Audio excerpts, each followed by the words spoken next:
What did I write down again?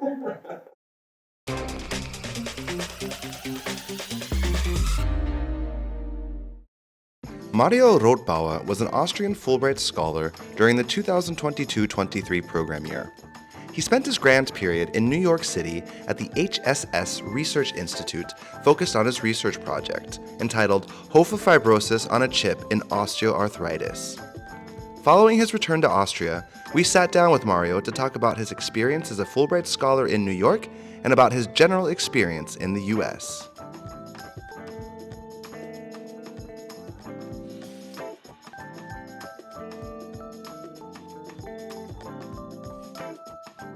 So the selection of my host institute was just coincidental.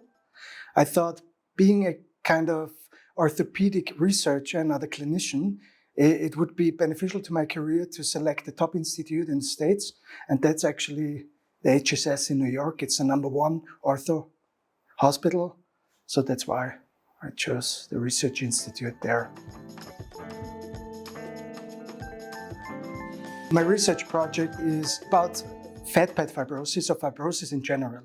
And fibrosis is a problem because in many inflammatory diseases of the joints, and particularly the knee joints, actually the fibrotic and inflammatory environment is key to disease progression.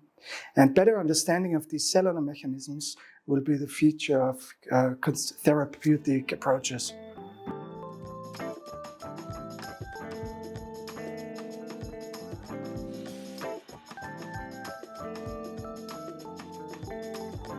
So the basic aim behind my grant period was to get training and learn how fibroblasts inside this Hoffa fat bag actually work, how to isolate them, and why they're actually these particular troublemakers in fibrosis. And that was the most amazing thing I could actually do there and apply to my current research aims.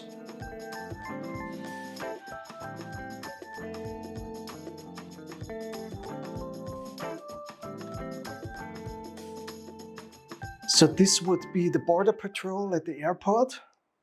There was like 40 minutes of Q&A based on what this Hoffa fat pad is and whether this Hoffa fat pad is now in my suitcase or not.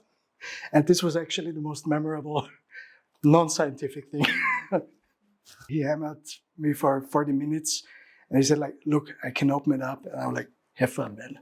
Those are just dirty underpanties from UK. Because I moved from UK, you know. He was like, okay, I think we're good.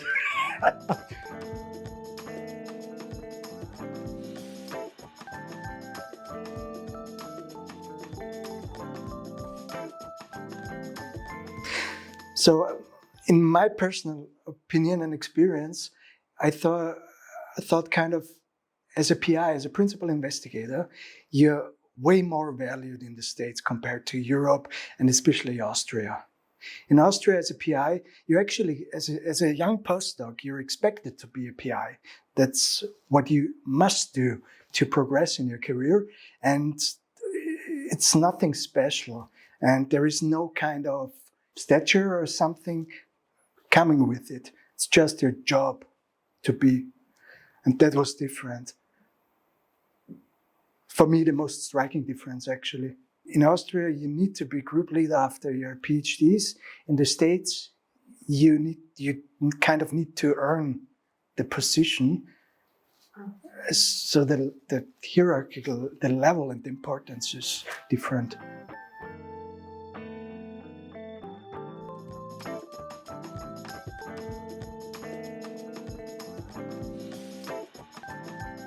In New York City, and especially in Manhattan, I really it was challenging for me. I've been there as a kid and I couldn't remember anything about how the city worked, how the people were. And what kind of reminded me most was the size of everything. It's like New York is like Austria.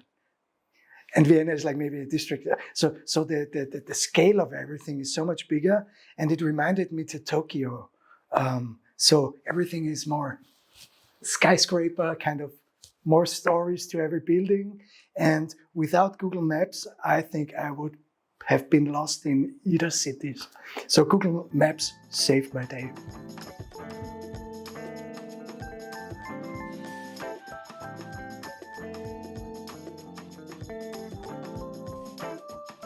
So basically for a research project, you never know what happens. You make your plans, you join a group, and then you realize the culture there, you realize what could be, where are the key players, what people can help you out with your research because you're not trained enough, you don't know your environment. And what was funny for me or good for me is actually I could do way more than we were planning. So there were way more opportunities to go deeper into the research concerning these fibroblast types. And that was quite surprising for me and also for my host, I think. Like he thought I would do more sightseeing and stuff, but I knew the city already. So I could actually do 10, 12, 40 hours of kick-ass science and getting a lot of kind of data out.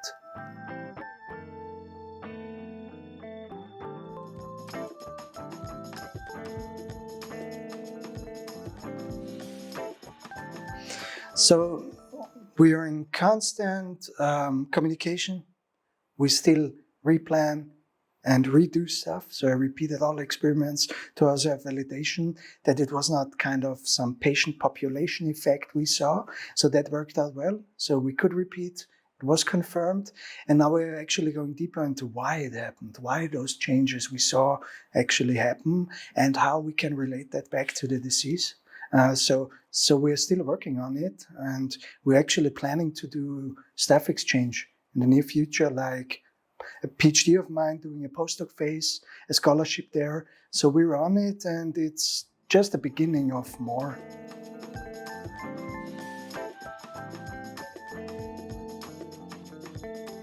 So basically, next step, short-term steps, is to ramp up complexity.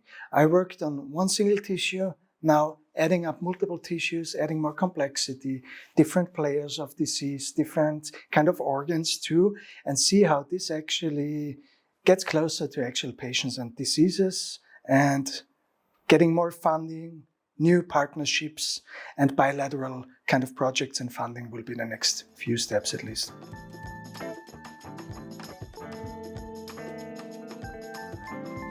My only advice is to enjoy your time because it has an end too. It's limited. Meet with a lot of people, talk to everybody. They are friends, they can be new friends, new colleagues along your way, along your career. So don't be shy there. And enjoy your time, work hard, try to get a paper out because people will always be naggy.